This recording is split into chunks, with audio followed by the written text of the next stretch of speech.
Hello students, how are you all? I hope all are fine. Today we learn lesson 11 Manish and the baby bird.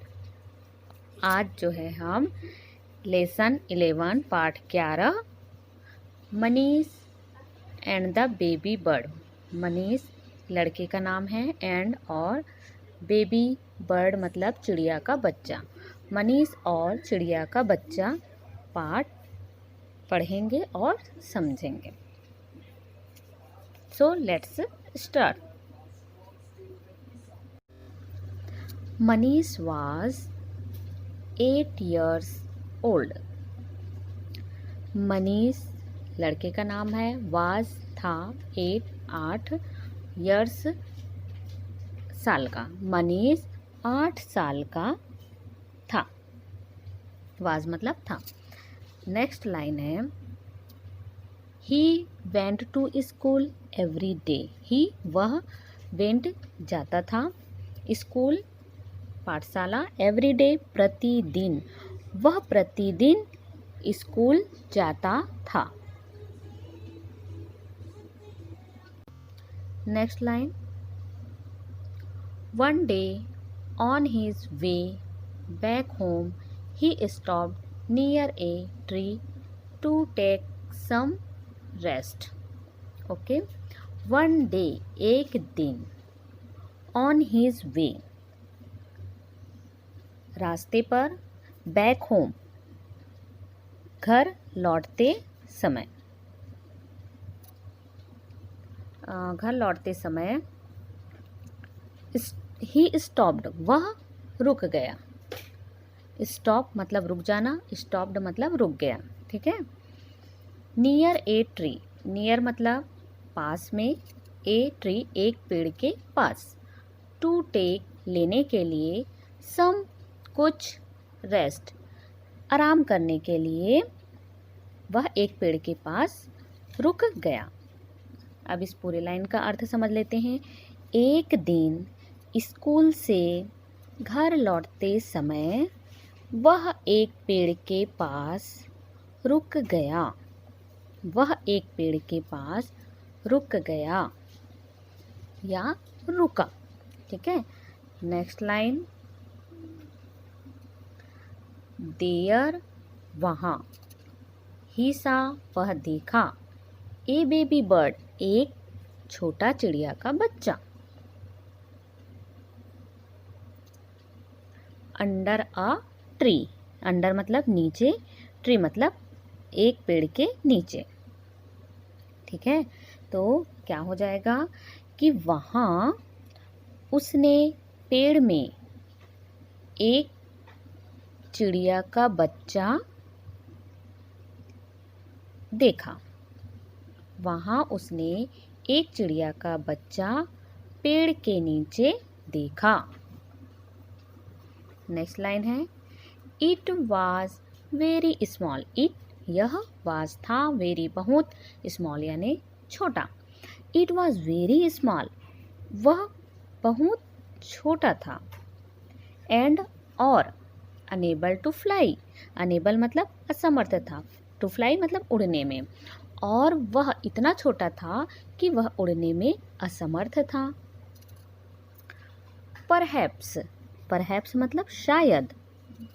It was crying, it मतलब यह, crying मतलब रो रहा था। It was crying मतलब perhaps शायद वह रो रहा था। तो इसका फिर से एक बार अर्थ देख लेते हैं। Manish was 8 years old, Manish 8 वर्ष का था। He went to school every day, और वह प्रतिदिन स्कूल जाता था। One day on his way his back home he stopped near a tree to take some rest. एक दिन स्कूल से घर लौटते समय वह एक पेड़ के पास आराम करने के लिए रुक गया। There he saw a baby bird under a tree, वहाँ उसने एक चिड़िया का बच्चा पेड़ के नीचे देखा। इट वॉज वेरी स्मॉल, वह बहुत छोटा एंड अनेबल टू फ्लाई, और उड़ने में असमर्थ था। It was making a strange sound, it was making a strange sound. अच्छा सॉरी, मैं इसे बताना भूल गई थी, है ना। इट वॉज, यह स्ट्रेंज साउंड मतलब वह क्या कर रही थी, एक आवाज़ निकाल रही थी। ठीक है, एक आश्चर्यजनक जो है आवाज़, जो छोटे से चिड़िया के बच्चे होते हैं वो बहुत आवाज़ निकालते रहते हैं, है ना, ची ची इस टाइप का वो बहुत चिल्लाते हैं। तो वह एक जो है स्ट्रेंज आवाज़ निकाल रही थी। परहैप्स इट वाज क्राइंग, शायद वह रो रही थी। ओके, नेक्स्ट लाइन है, Manish was very kind and helpful. Manish वास था, वेरी काइंड बहुत ही दयालु, एंड हेल्पफुल मदद करने वालों में से था। मनीष जो है बहुत ही दयालु और वह उपकारी था। ठीक है, मदद करने वालों में से था। सो इसलिए ही थॉट, थॉट मतलब सोचा, उसने सोचा, वह सोचा, हेल्प द बेबी बर्ड, मदद करनी चाहिए बेबी बर्ड, जो छोटा चिड़िया का बच्चा है उसकी मदद करनी चाहिए। ही लुक्ड अप एंड सा ए नेस्ट, ही लुक्ड अप, उसने ऊपर देखा। ठीक है, अप मतलब ऊपर, लुक्ड मतलब देखा, उसने ऊपर देखा। एंड सा ए नेस्ट, वहाँ एक घोंसला दिखाई दिया, वहाँ उसने एक घोंसला देखा। ठीक है, नेक्स्ट लाइन, उसके बाद है ऑन द ट्री। ठीक है, on the tree two little birds were playing in it. ठीक है, उस पेड़ पर घोंसले थे। फिर टू लिटिल बर्ड्स, दो चिड़िया के बच्चे, है ना, दो छोटे बच्चे चिड़िया, were playing in it, were खेल रहे थे, है ना, इन इट उस घोंसले में दो छोटे पक्षी खेल रहे थे। Manish picked up the baby bird, picked मतलब पकड़ा। ठीक है, मनीष ने बेबी बर्ड छोटे पक्षी को पकड़ा, उठाया, एंड क्लाइम्ड और चढ़ने लगा, अप ऊपर, ऑन द ट्री, और वह चिड़िया के बच्चे को पकड़कर ऊपर चढ़ने लगा। ठीक है, मनीष पिक्ड अप, मनीष ने छोटे पक्षी को उठाया और वृक्ष पर चढ़ने लगा।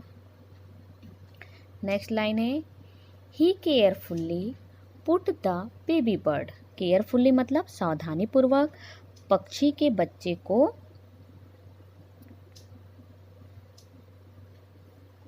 घोंसले में रख दिया।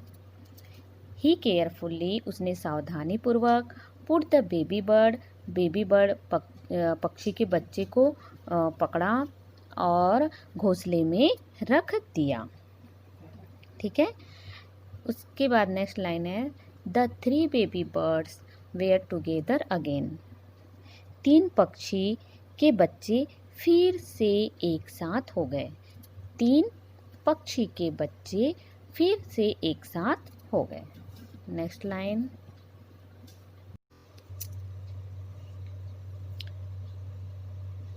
नेक्स्ट लाइन, जस्ट देन, तभी, द मदर बर्ड रिटर्न, चिड़िया की माँ वापस आई। She sang a song to thank Manish for his help, और उसने एक गाने के माध्यम से मनीष को सहायता के लिए धन्यवाद दिया।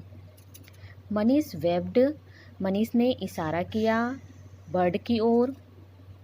एंड और वेंट बैक होम हैप्पीली, और वह अपने घर खुशी से वापस लौट गया, और वह अपने घर खुशी से वापस लौट गया। Okay, this is complete. Okay बच्चों, इसके बाद नेक्स्ट है न्यू वर्ड्स, ठीक है, जिस नए शब्द जो याद भी करना है और इसके शब्दार्थ भी पता होने चाहिए।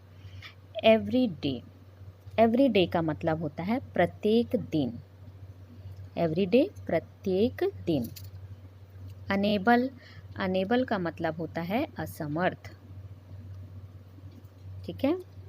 उसके बाद है स्ट्रेंज, स्ट्रेंज मतलब होता है अनोखा, स्ट्रेंज मतलब अनोखा, ठीक है। परहैप्स, परहैप्स का मतलब होता है शायद, ठीक है। नेक्स्ट है पिक अप, पिक अप का मतलब होता है उठाना, पिकअप मतलब उठाना। केयरफुल्ली, सावधानी पूर्वक, केयरफुल्ली का मतलब होगा सावधानी पूर्वक। इसके बाद है टुगेदर, टुगेदर का मतलब होता है एक साथ, एक साथ। लास्ट है वेव, वेव का मतलब होता है इशारा, वेव मतलब इशारा करना, संकेत करना, ठीक है। Okay, next question. हाँ, इसके बाद है रीड एंड राइट, पढ़ो और लिखो। आंसर दिस क्वेश्चन, इन प्रश्नों के उत्तर देना है, लिखना है। How old is Manish, first question is how old is Manish, Manish कितने वर्ष का है, ठीक है, मनीष कितने वर्ष का है। तो हम मनीष इज से स्टार्ट करेंगे। Manish is, Manish is 8 years, हमने पढ़ा है 8 वर्ष का, है ना, 8 ईयर्स ओल्ड। आंसर आएगा Manish is 8 years old, Manish 8 वर्ष का है। इसको एक लाइन में पूरा लिखना है, Manish is 8 years old. Second question है वाई डिड मनीष, क्यों, है ना, Manish stop near the tree, वह पेड़ के पास, मनीष जो है वृक्ष के पास क्यों रुक गया, मनीष वृक्ष के पास क्यों रुक गया। तो इसका आंसर हम लिखेंगे, यहाँ पर डिड लिखा हुआ है, मतलब ये जो है सेकेंड फॉर्म में बदल जाएगा, स्टॉप्ड हो जाएगा, ठीक है। पी को हमें डबल करना पड़ेगा और ईडी लगाना पड़ेगा। और क्यों रुका था वो वृक्ष के पास, टू टेक सम रेस्ट, आराम करने के लिए रुक गया था, ठीक है। तो हम लिखेंगे मनीष, मनीष से स्टार्ट करेंगे, सेकंड का आंसर है मनीष स्टॉप्ड, ठीक है। स्टॉप लिखा हुआ है, इस स्टॉप में एक पी और बढ़ाना है, क्योंकि इसके पहले क्या है, वावेल्स है, तो उसके बाद जो भी व्यंजन होता है वो डबल हो जाता है, मतलब हमें एक पी और लिखना पड़ेगा और इसमें लगाना पड़ेगा ई डी। तो ये हो गया स्टॉप्ड, सेकेंड फॉर्म बन गया उसका। अब है कि जो लिखा हुआ है प्रश्न में नियर द ट्री, वो लिखेंगे stopped near the tree, near the tree. अब इस पेड़ के पास वो क्यों रुका, तो हम आंसर लिखेंगे to take some rest, to take some rest, वह जो है मनीष जो है वृक्ष के पास रुका। क्यों रुका? कुछ देर आराम करने के लिए रुका। Manish stopped near the tree to take some rest. To take some rest याद करना पड़ेगा। Okay, next question. अगला क्वेश्चन है third. Why did Manish see under the tree? Manish ने पेड़ के नीचे, वृक्ष के नीचे क्या देखा? ठीक है, मनीष ने वृक्ष के नीचे क्या देखा? यहाँ पर भी डिड लिखा हुआ है, तो ये जो वर्ब है सी वो बदल जाएगा सेकंड फॉर्म में, तो वो हो जाएगा पास्ट रूप में बदल जाएगा, तो वो कहलाएगा सा बन जाएगा। ठीक है, तो हम लिखेंगे मनीष सा। आंसर स्टार्ट होगा मनीष से। मनीष ने देखा, मनीष सा, डिड के कारण से इसे बदलेंगे। अब मनीष सा, उसने देखा, क्या देखा? ए बेबी बर्ड, है ना, एक छोटा एक चिड़िया का बच्चा देखा। ठीक है, एक चिड़िया का बच्चा देखा, तो Manish saw a baby bird, baby bird. उसके बाद जो ये लिखा हुआ है क्वेश्चन में उसे लिख देंगे under the tree. Manish saw a baby bird under the tree.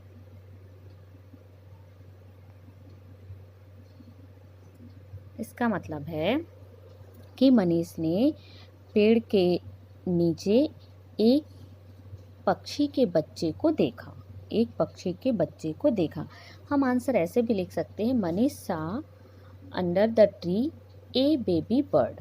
ऐसा भी आंसर लिख सकते हैं, और ए बेबी बर्ड को बीच में भी लिख सकते हैं और लास्ट में भी लिख सकते हैं। ठीक है, तो Manish saw a baby bird under the tree. Next question है 4।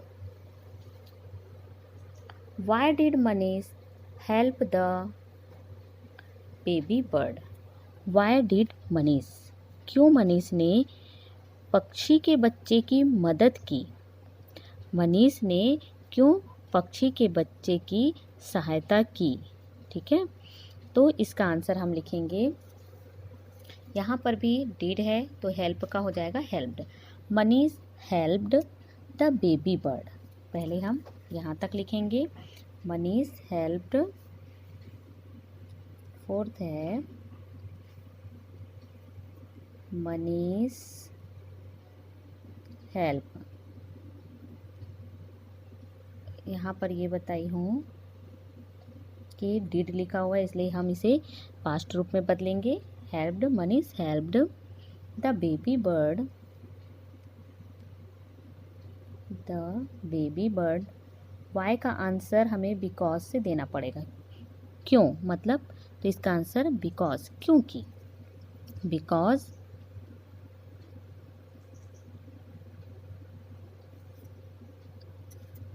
उसके बाद हम आंसर में लिखेंगे इट वाज, है ना, मेन आंसर जो याद करना है। ठीक है, it was unable to fly. It was unable to fly.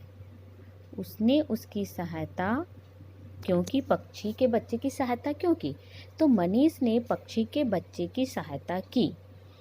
It was unable to fly, क्योंकि वह उड़ नहीं पा रही थी। क्योंकि पक्षी का बच्चा उड़ नहीं पा रहा था, इसलिए मनीष ने उसकी सहायता की। ओके, नेक्स्ट क्वेश्चन है 5th। How did the mother bird thank Manish? Mother bird ने मनीष को धन्यवाद कैसे दिया?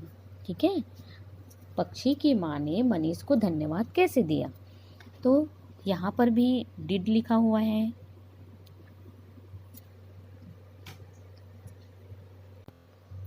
तो यहाँ पर भी जो थैंक लिखा हुआ है वो बदल जाएगा थैंक्ड में, डिड लिखा हुआ है।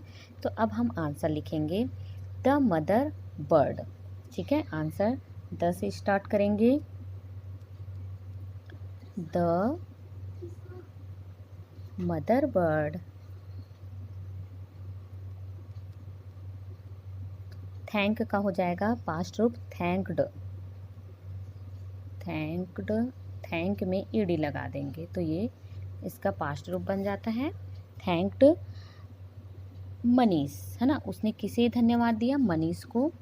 तो थैंक्ड मनीष, यहाँ तक के हम लिखेंगे। क्वेश्चन से ही हमको ये मिल जाएगा कि द मदर बर्ड, है ना, यहाँ से स्टार्ट किए हैं थैंक्ड मनीष। उसने धन्यवाद कैसे दिया? गाना गा कर दिया। तो हम लिखेंगे बाय, बाय मतलब के द्वारा, bye sang a song, sang a song। उसे पक्षी की माँ ने गाना गाकर मनीष को धन्यवाद दिया। पक्षी की माँ ने गाना गाकर मनीष को धन्यवाद दिया। ओके, नेक्स्ट क्वेश्चन है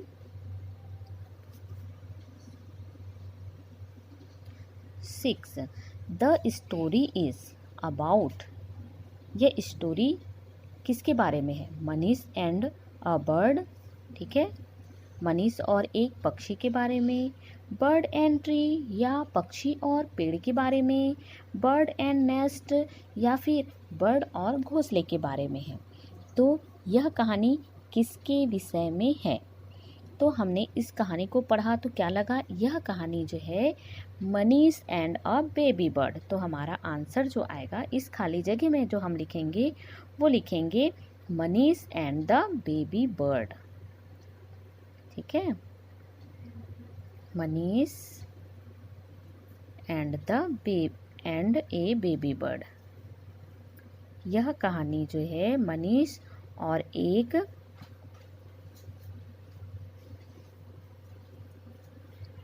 पक्षी के बच्चे के बारे में है। ओके, या फिर आंसर हम यहाँ पर भी अलग से लिख सकते हैं, ए नंबर डाल के ये आंसर को लिख सकते हैं, Manish and a baby bird. Okay, next question. Okay बच्चों, इसमें प्रश्न में लिखा हुआ है राइट, पहले पढ़ना है ट्रू और फॉल्स। सही, ट्रू मतलब सही, फॉल्स मतलब गलत। Against each sentence below. प्रत्येक वाक्य के सामने सही या गलत लिखना है। ठीक है, या तो ट्रू लिखना है या तो फॉल्स लिखना है। अब पहले पढ़ते हैं। फर्स्ट है Manish went away when he found the baby bird under the tree। ठीक है, मनीष went away, went मतलब गया, away मतलब दूर। मनीष जो है दूर गया। when he found, when जब, he found उसने पाया, द बेबी बर्ड पक्षी के बच्चे को, अंडर द ट्री पेड़ के नीचे। मनीष दूर गया तब पेड़ के नीचे उसे छोटा पक्षी मिला। ठीक है, मनीष जब दूर गया तब उसे पक्षी का बच्चा पेड़ के नीचे मिला। तो ये ट्रू है, ये फॉल्स है। तो हमने पढ़ा था कि मनीष जो है घर वापस लौटते समय जब वो पेड़ के पास आराम कर रहा था तब उसे पक्षी का बच्चा मिला, इसलिए ये क्या हो जाएगा? फॉल्स। इसलिए हम लिखेंगे फॉल्स। ओके, ये जो है गलत है। सेकंड है मनीष लुक्ड अप। मनीष ने ऊपर देखा एंड सा ए नेस्ट, है ना, क्या देखा ऊपर में? एक घोंसला ऑन द ट्री, पेड़ पर मनीष ने एक घोंसला देखा। तो ये सही है, तो हम यहाँ पे लिखेंगे ट्रू, TRUE ट्रू। ठीक है, इसके बाद है the baby bird was small but could fly, है ना। जो चिड़िया का बच्चा था वह छोटा था, लेकिन वह कुड फ्लाई मतलब वह उड़ सकती थी। जो चिड़िया का बच्चा था क्या वह उड़ सकती थी, तो वह जो है उड़ने में असमर्थ थी। हमने यही पढ़ा है, इसलिए यह जो सेंटेंस है वो क्या हो जाएगा, फॉल्स हो जाएगा। मतलब थर्ड में हम क्या लिखेंगे, फॉल्स। ठीक है। अब है फोर्थ में है there are 2 baby birds in the story. इस कहानी में 2 छोटे पक्षी हैं। तो हमने लास्ट में पढ़ा कि इसमें तो 3 पक्षी हैं, क्योंकि 2 छोटे पक्षी उस घोंसले में थे और जब इसको उठा के वहाँ पे रख देते हैं तो 3 फिर छोटे बर्ड वो एक साथ हो जाते हैं। तो ये भी क्या हो जाएगा, फॉल्स। जो फोर्थ है वो भी तुम्हारा फॉल्स रहेगा, गलत। अब है fifth, the mother bird gave a fruit. जो पक्षी की माँ थी उसने फ्रूट दिया, टू थैंक मनीष, धन्यवाद के रूप में एक फल दी। तो क्या है, उसने सैंग अ सॉन्ग, उसने एक गीत गाया। तो ये सेंटेंस भी क्या हो जाएगा, फॉल्स। इसीलिए इस स्टोरी को बहुत ही अगर हम ध्यानपूर्वक समझेंगे, उसका मतलब समझेंगे, तब ये जो ट्रू फॉल्स है क्वेश्चन आंसर है वो आसानी से बन जाएंगे। ओके, अब नेक्स्ट क्वेश्चन पढ़ते हैं। इसके बाद है से अलाउड। इसमें है मतलब ये जोर से कहना रहता है, पर हमें इसका वर्ड मीनिंग पता होना चाहिए, स्पेलिंग भी याद होना चाहिए। एवरी डे, प्रत्येक दिन। फिर है स्ट्रेंज, अनोखा। परहैप्स, शायद। टुगेदर, एक साथ। रिटर्न, वापस। ठीक है। लौटा। स्टॉप्ड, रुका। लुक्ड, देखा। पिक्ड, उठाया। पिक्ड मतलब उठाया। क्लाइम्ड मतलब चढ़ा। ये सब क्या है, ये ईडी वाले जो हैं ये पास्ट फॉर्म में शब्द है ना। वेब्ड मतलब क्या हो जाएगा, इशारा किया। ठीक है, इसमें मत इशारा किया। तो ये जो क्या है न्यू वर्ड्स हैं, ये सब हमें स्पेलिंग सहित इसके शब्दार्थ जो हैं पता होने चाहिए। ओके बच्चों, ये जितने भी प्रश्न हैं, क्वेश्चन हैं, उनको अच्छे से पहले रीड करना है, पढ़ना है, समझना है। उसके बाद उसे समझकर हल करने का प्रयास, अभ्यास जो है घर में करना है।